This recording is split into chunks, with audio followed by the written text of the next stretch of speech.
In a quiet land, the murder of an 18-year-old girl shattered the illusion of normalcy and left a community reeling. Zaid Abbas was bright, ambitious, and full of dreams that clashed with the rigid traditions of her conservative family.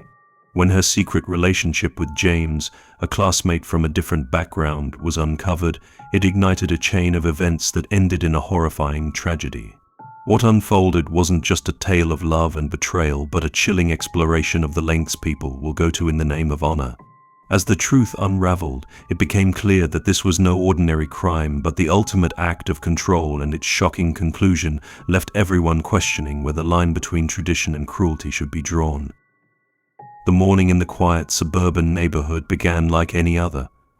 Families prepared for work and school, and children played in the streets as the sun rose over rows of identical houses. Behind the door of the Abbas household, everything appeared normal on the surface. Neighbors saw Zaid Abbas, a diligent father, leaving for his job at a local factory, while his wife, Maryam, waved to him from the doorstep, dressed in a modest sari. To the outside world, they were a model family, respectable, hard-working, and deeply rooted in their traditions. Inside the house, their 18-year-old daughter, Noor, prepared for her day. She was in her final year of high school, a bright and ambitious student with dreams of becoming a teacher. Noor was the youngest of 3 siblings, and her elder brother, Zaid, had always been a protective figure in her life.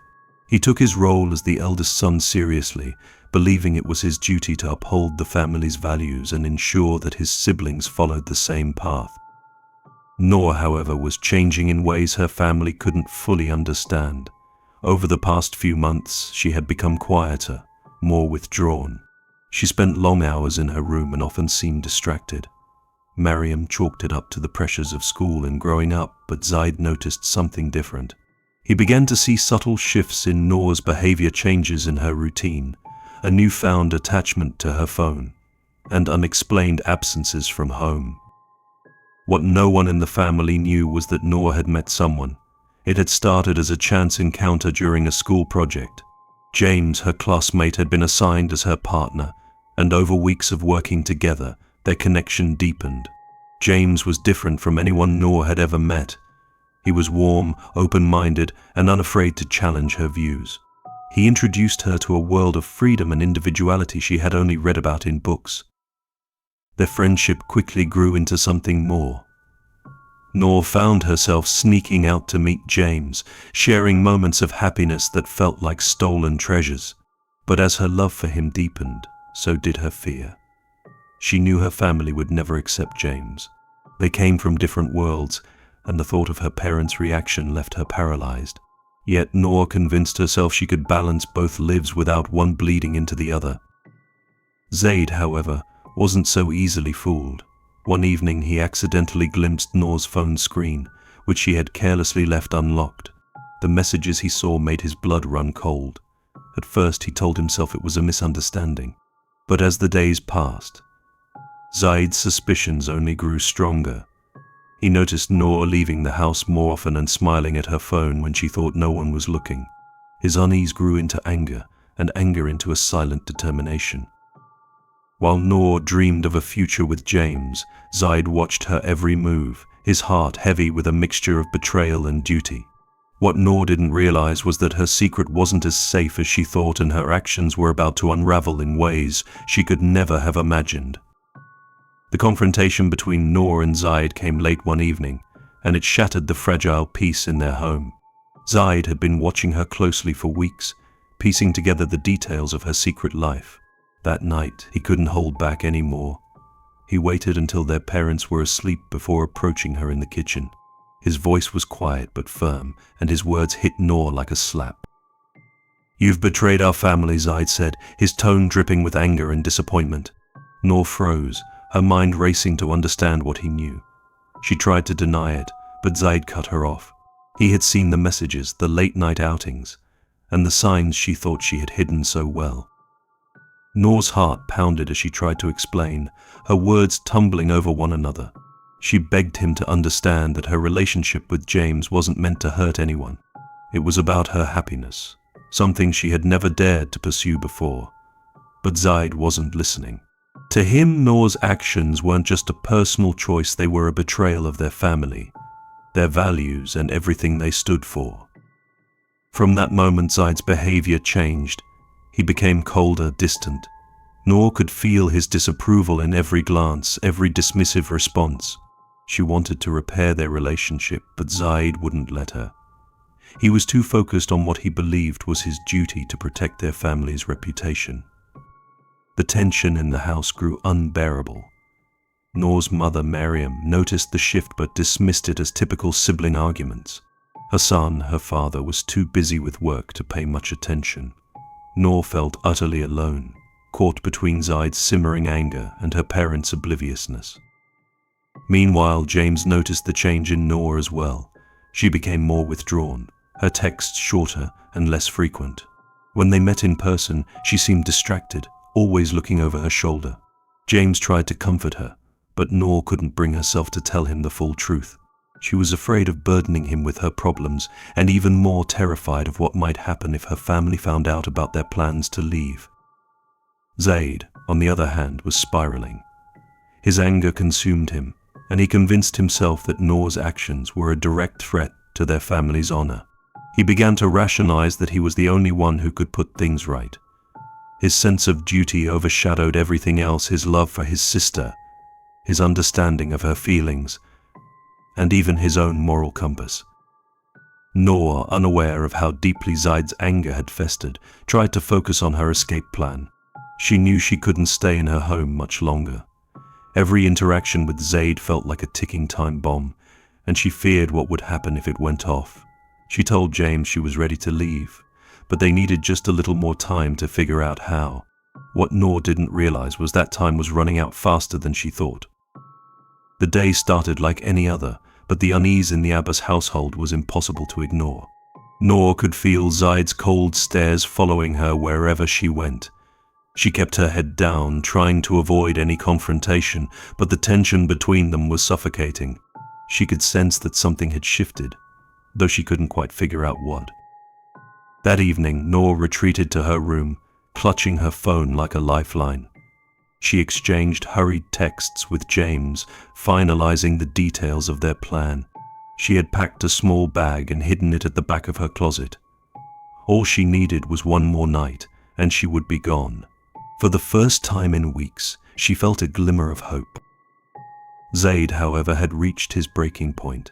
He had spent the day stewing in anger, replaying everything he had seen and heard. In his mind, Noor's actions weren't just rebellious, they were unforgivable. He couldn't stop thinking about the shame her relationship with James would bring to their family. His thoughts darkened, and the idea of what he believed he had to do took root. That night, the house was unusually quiet. Their parents had gone to bed early, and the air felt heavy with anticipation.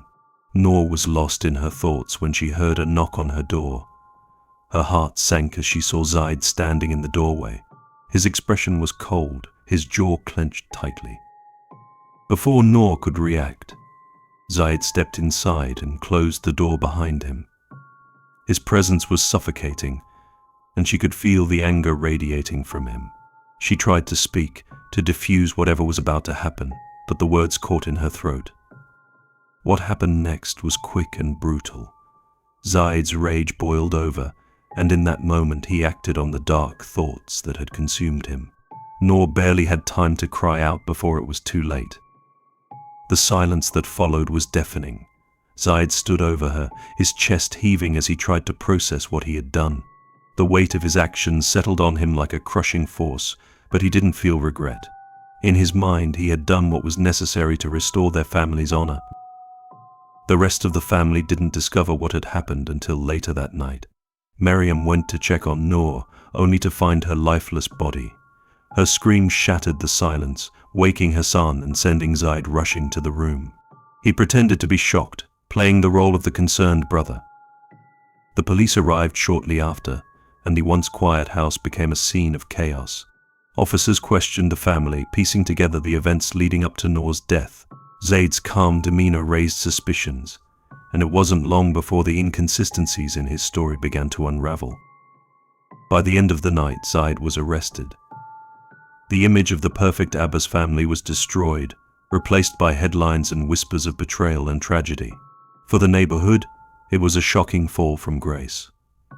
For the Abbas family, it was the beginning of an unending nightmare. The courtroom was packed as Zaid trial began, with every seat taken by reporters, activists, and members of the community who had come to witness the proceedings. The air buzzed with tension as the prosecution and defense began to lay out their cases.